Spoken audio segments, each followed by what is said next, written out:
A gente volta a falar sobre a chuva no Brasil. O estado de Minas Gerais tem mais de 100 cidades em situação de emergência. Sobre esse assunto, a gente conversa agora com o coronel Oswaldo de Souza Marques, chefe do Gabinete Militar do governador e coordenador estadual da Defesa Civil. Como vai o senhor? Muito obrigado pela atenção e gentileza de nos atender. Bom dia.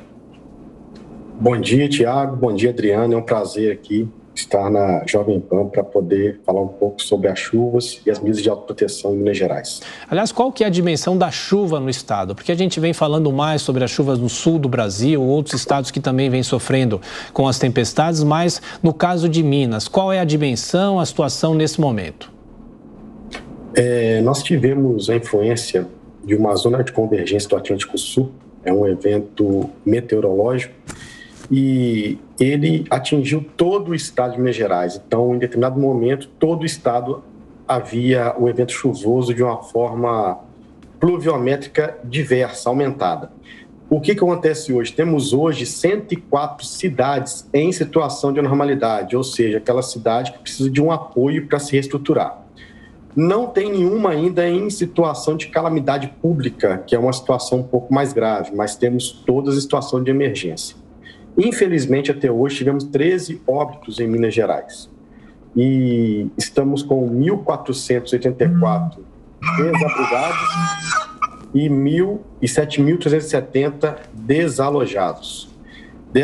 Desse número total que nós temos aqui, a Defesa Civil Estadual, em apoio com municípios, em apoio com diversos órgãos públicos, como Polícia Militar e Corpo de Bombeiros, tem feito a assistência e o socorro aos diversos municípios de forma ininterrupta, 24 horas por dia, 7 dias por semana. O evento mais danoso que nós tivemos nos últimos dias foi no município de Antônio Dias, em que uma família comemorava a passagem natalina e, infelizmente, tivemos um deslizamento, um momento de talude e, por causa da chuva, 3 casas foram afetadas e, infelizmente, 11 pessoas feridas, 3 óbitos e um adolescente desaparecido, infelizmente. É uma situação realmente muito difícil. A gente conversa aqui no Jornal da Manhã com o coronel Oswaldo de Souza Marques. Eu peço que o senhor coronel, por favor, continue conosco ainda sobre o assunto. Minas Gerais, agora são 7h31. Repita. 7h31. Minas Gerais segue contabilizando estragos causados pelas tempestades dos últimos dias. Desde a noite de Natal, a chuva intensa causou deslizamentos e mortes. Os detalhes a gente acompanha na reportagem agora de Felipe Machado, da Jovem Pan Ipatinga. Uma noite de Natal com sentimento de tristeza e dor para a cidade de Antônio Dias.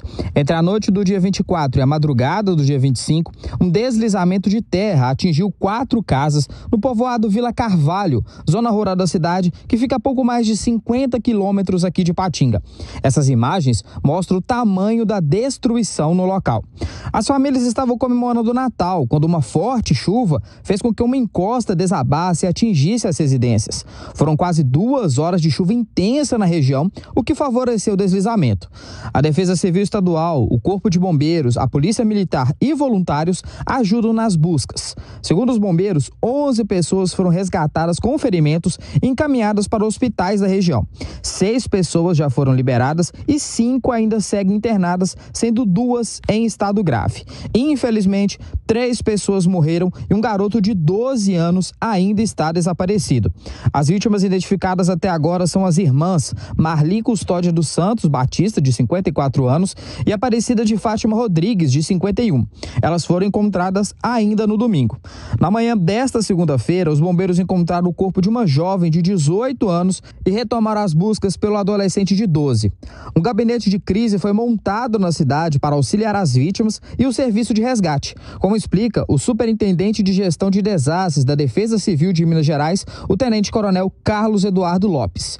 A força-tarefa permanece mobilizada, acolhendo as pessoas que precisaram sair das suas casas, daquelas que foram socorridas e encaminhadas a hospitais. 3 delas ainda permanecem internadas e as demais já receberam alta.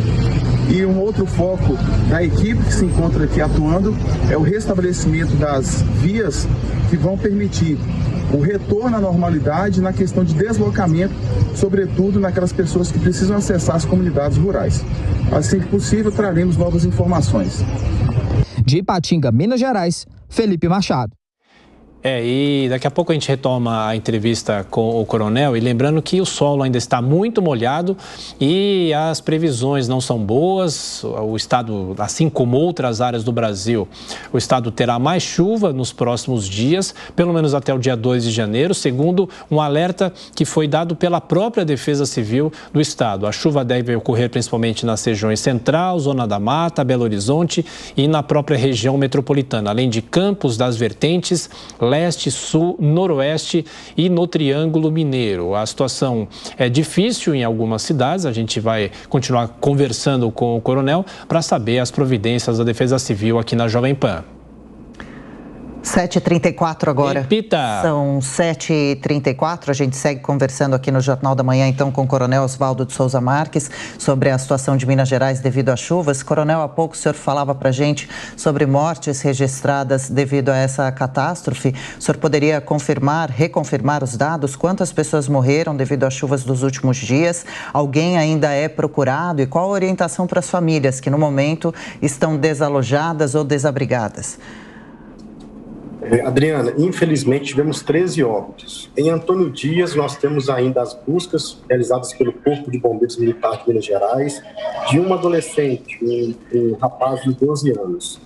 O que o governo do estado de Minas Gerais tem feito é uma atuação sistêmica. Nós instalamos desde setembro um grupo estratégico de resposta. Ele envolve todas as secretarias de estado, também órgãos e concessionárias, como a Conselharia de Água, de Luz, a Copasa, a CEMIG, Polícia Militar e Bombeiro, para atuar no alerta ao desastre, mas também no pós-desastre. A Defesa Civil, já em relação a desabrigados e desalojados, ela tem feito uma interlocução muito profícua com os municípios, e nós temos remetidos, só esse ano de 2022, um período chuvoso, mais de 10 mil itens. Só de cestas básicas foram 3 mil cestas básicas. O que a gente pede à população? A população, ela é protagonista também dessa ação de defesa civil. É que com as chuvas nós temos dois efeitos principais. O primeiro é o solo encharcado, o solo saturado. Esse solo saturado, ele pode ensejar ou um deslizamento ou um colapso da edificação, ou seja, a edificação realmente ser destruída, cair, vir abaixo. E também a questão dos transbordamentos de córregos, de rios, de cursos d'água. A gente pede à população encarecidamente que ela não negocie com a sorte no caso da chuva. Viu um pouco de terra saindo de um morro, de um barranco próximo à sua casa. Viu uma trinca, um estalo na sua casa, no seu apartamento. Saia de casa, vá para a casa de um parente. Se não houver a casa de um parente, procure um abrigo público. Os municípios fornecem, em regra, escolas, em local seguro. Viu que o leito do rio, você mora ao lado de um ribeirão, de um rio, de um córrego, ele começou a subir, saia de casa. Por favor, não negocie com a sorte. A sua vida é o mais importante. A Defesa Civil tem um ideário de trabalhar com a vida. O Estado quer preservar a sua vida. A questão patrimonial, nós podemos construir juntos. A vida não se constrói. Coronel Marques, a pergunta agora de Diogo Schelp. Coronel, bom dia. Como o senhor bem mencionou, nós temos ano após ano, nesse período de chuvas, sempre muitas tragédias em vários estados brasileiros. No ano passado, em Minas Gerais, por exemplo, mais de 400 cidades ficaram em situação de emergência nesse período. Se formos comparar a situação agora, né, no estado, já em dezembro, a gente vislumbra aí um ano pior, digamos assim, uma situação mais calamitosa do que vimos no ano passado ou em anos anteriores. E qual o aprendizado que se tem ano após ano com essas calamidades e o que tem sido feito para melhorar? Diogo, bom dia, obrigado pela oportunidade. Nós tivemos um evento mais adverso em 2020, que principalmente em Belo Horizonte a gente teve a chamada chuva do milênio. O que nós temos do ano passado para esse ano é uma situação de estabilidade, mas estabilidade grave, né? Porque o ano passado também nós tivemos um aumento dos índices pluviométricos. Assim como o caso da pandemia, nós tivemos indícios da Europa e dos Estados Unidos que afetaram o Brasil. O que eu quero dizer com isso? Se nós notarmos que a Terra hoje ela realmente pode ser verificada como um organismo vivo, a Inglaterra teve, por exemplo, temperaturas altíssimas numa média histórica. Bali, Indonésia, enchentes também históricas. Nevascas nos Estados Unidos, o furacão Ian na Flórida. Logicamente, esses eventos meteorológicos adversos e severos vão chegar ao Brasil. E Minas Gerais, pela sua topografia, pelo seu limiar geológico, por ser um estado de mar de morros, ele sofre várias intempéries. O que nós temos que fazer e que o Estado tem buscado ano a ano evoluir são medidas de preparação e mitigação. Muitas vezes nós não vamos conseguir minimizar o risco zero, mas nós conseguimos fazer a interlocução com o município, fazer a mensuração e análise de área de risco e, principalmente, fazer um alerta tempestivo à população, para que ela esteja bem informada e consiga, sim, a população como protagonista, agir antes e preservarmos vidas. Coronel, a gente continua conversando com o senhor porque a chuva não atinge apenas Minas Gerais, mas também em outras partes do país. A chuva que castiga diversas cidades brasileiras vem deixando rastros de destruição e mortes. A repórter Nani Cox atualiza a situação em diversos pontos do país. Acompanhe. O Natal, infelizmente, foi de muito estrago em diversas regiões aqui do país, com destaque para os estados de Pernambuco, o Distrito Federal também, Santa Catarina, Minas Gerais. Cidades ficaram alagadas nesses estados. As famílias tiveram que ser, inclusive, resgatadas por bombeiros, porque ficaram ilhadas devido à grande quantidade de água que caiu do céu, além também de muitas vias e ruas interditadas, principalmente em Minas Gerais e Santa Catarina, que ainda também tiveram registro de óbitos devido às chuvas. O país continua com alerta laranja para chuvas intensas, de acordo com o Instituto Nacional de Meteorologia. O maior perigo fica ali em grande parte do Acre e a ponta oeste do Amazonas, além de uma faixa que pega ali os estados, o centro do país, passando pelos estados do Amapá, Pará, Maranhão, Piauí, Tocantins, Mato Grosso, Goiás, Minas Gerais e São Paulo. Ainda em volta dessa faixa também tem um alerta amarelo, um alerta ali de perigo potencial para chuvas em boa parte do Amazonas, Pará, Bahia e todo o estado de Rondônia, Espírito Santo, Minas Gerais, São Paulo e Rio de Janeiro. Na Bahia, o governador em exercício, Adolfo Menezes, e o governador diplomado, Jerônimo Rodrigues, eles sobrevoaram áreas afetadas pelo transbordamento de um rio.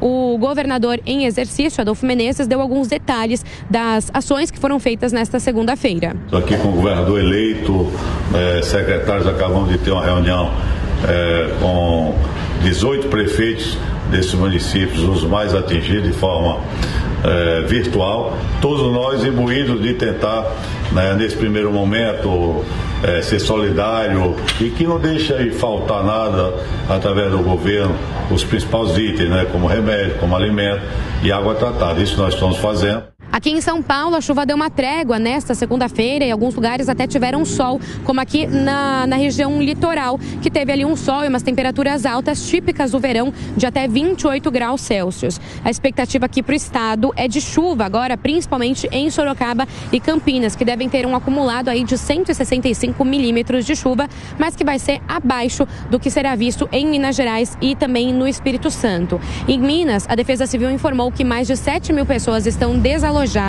1.400 estão desabrigados e 13 óbitos foram registrados lá no estado. Para os próximos dias, o INMET não prevê uma situação muito boa, não deve ficar muito diferente do que o que a gente viu nos últimos dias. Ainda tem muita chuva nessa última semana do ano, em partes do centro-oeste e norte e nos estados de São Paulo e no sul de Minas Gerais. No norte, chuvas com mais de 60 milímetros, um acumulado pode passar até de 100 milímetros no Pará, Amapá, Tocantins e no centro do Amazonas. Amazonas. No Nordeste tem muita chuva no centro-sul do Maranhão e no centro-norte do Piauí. No centro-oeste, acumulado pode passar de 150 milímetros. No Mato Grosso e também em áreas do estado de Goiás. Sudeste tem chuvas concentradas no sul de Minas Gerais e também de São Paulo.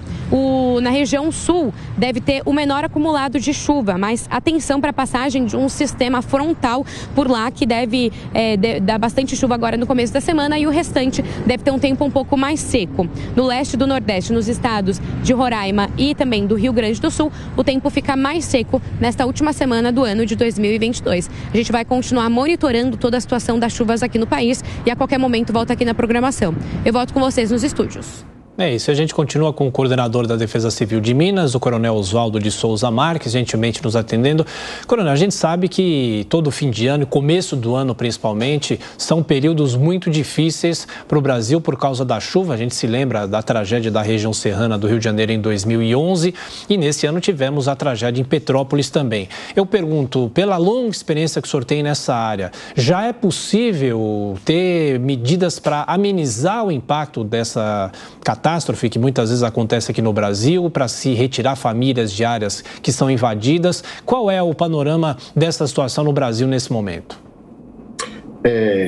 Tiago, de 2015 para cá, há um consenso mundial chamado Marco de Sendai, em que nós migramos da assistência do socorro, não abandonando, logicamente, essa filosofia, mas enfatizando a adoção de medidas para que tenhamos mais cidades resilientes, ou seja, cidades que suportam os eventos adversos, os desastres.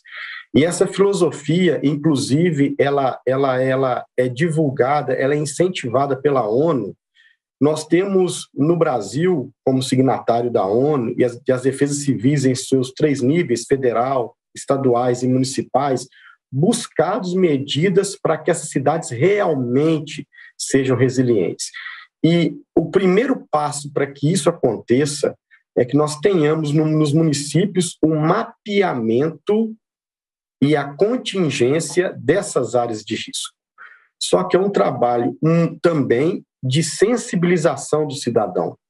Muitas vezes, por mais que o poder público tenha esse diálogo com o cidadão, retirar essas famílias de uma forma conscritiva dessas áreas de risco não é uma atuação fácil. Ela envolve sensibilização, ela envolve demonstração daquele risco e ela envolve, sobretudo, a interlocução com os diversos setores, não só o Estado, mas também a sociedade civil organizada e o terceiro setor. É um trabalho, se nós formos verificar, em nível mundial até recente. 2015 nós temos cerca de 17 anos apenas, 7 anos apenas. Mas é um trabalho que nós temos que trabalhar ininterruptamente. O mapeamento em Minas Gerais das áreas de risco já vem sendo feito pelo governo do estado, efetivamente, e nós temos mantido uma conversa nunca vista antes com os municípios para fomentar a estrutura da Defesa Civil Municipal. O problema ocorre no município, o município tem que estar capacitado, treinado. Só no ano de 2022, Tiago, nós capacitamos 3.000 pessoas, a Defesa Civil Estadual, para atuar nos municípios em apoio aos eventos adversos. Coronel Marques, as chuvas em Minas, agora 7h46. Coronel, são mais de 100 cidades em Minas em situação de emergência. O que significa essa condição? De qual forma ela mexe com a vida da população? E a gente acompanhou há pouco na reportagem também que o INMET orienta o país a colocar a situação em alerta de cor laranja. Também o que significa essa condição? Qual a importância? O período chuvoso, agora em dezembro, ele traz uma certa severidade que nós temos que ficar atentos de uma forma realmente ininterrupta. A Defesa Civil Estadual e as defesas civis municipais, elas têm uma dinâmica de atuação na modalidade de plantão. Nós temos um plantão 24 horas. Esse plantão ele emite alertas para essas defesas civis municipais e as defesas civis municipais irradiam isso para a população. O que é mais importante, o que é essencial, é que o cidadão confie no alerta emitido pelos órgãos de defesa civil. Aliás, vou até mudar a terminologia, porque a defesa civil não é um órgão, é um sistema entrelaçado. Que o cidadão confie nos alertas desse sistema. Quando falar que há tempo severo, que ele confie. Quando houver alerta de transbordo de curso d'água, que ele confie. E, principalmente, Adriana, que ele não negocie com a sorte. 104 municípios em situação de anormalidade em Minas Gerais é um número representativo. O governo do estado realmente fica atento a isso, razão pela qual a gente apoia os municípios com a ajuda humanitária em todo o período chuvoso, inclusive no estabelecimento e manutenção de abrigos provisórios, para que esse popular ele possa sair de sua residência, ir para um abrigo provisório que tenha principalmente segurança para ele e a sua família. E se vocês me permitirem, nós temos um serviço em Minas Gerais, que é um serviço de alerta que ele chega em todo o estado. É um SMS 40199, a pessoa envia o seu CEP para o número 40199 e de forma gratuita a pessoa recebe alertas de defesa civil de toda a natureza, vendaval, chuva, granizo, e ela consegue com tempestividade planejar a sua saída, se for o caso, para um local seguro. Perfeito. Bom, isso é um serviço também que existe aqui em São Paulo. Nós aqui, jornalistas, recebemos também os alertas da Defesa Civil. É sempre importante ter esse serviço. Bom, nós conversamos com o Coronel Oswaldo de Souza Marques, chefe do Gabinete Militar do Governador e também coordenador estadual da Defesa Civil. Coronel, muito obrigado pela gentileza, pela atenção, bom trabalho e voltaremos a nos falar. Muito obrigado. Tiago, Adriana, a Jovem Pan News, muito obrigado pela oportunidade de o Estado de Minas Gerais se pronunciar e, principalmente, de o governo do Estado chegar ao popular, ao cidadão, que a gente sabe o leque com que a Jovem Pan News chega no Brasil inteiro. E informar não só o mineiro, mas o brasileiro, que as medidas de autoproteção são fundamentais para que nós tenhamos um ano novo aí feliz, mas principalmente seguro. Muito obrigado pela oportunidade. Obrigado. Falamos sobre as chuvas, no caso em Minas Gerais. Muito obrigado, Coronel. Até a próxima.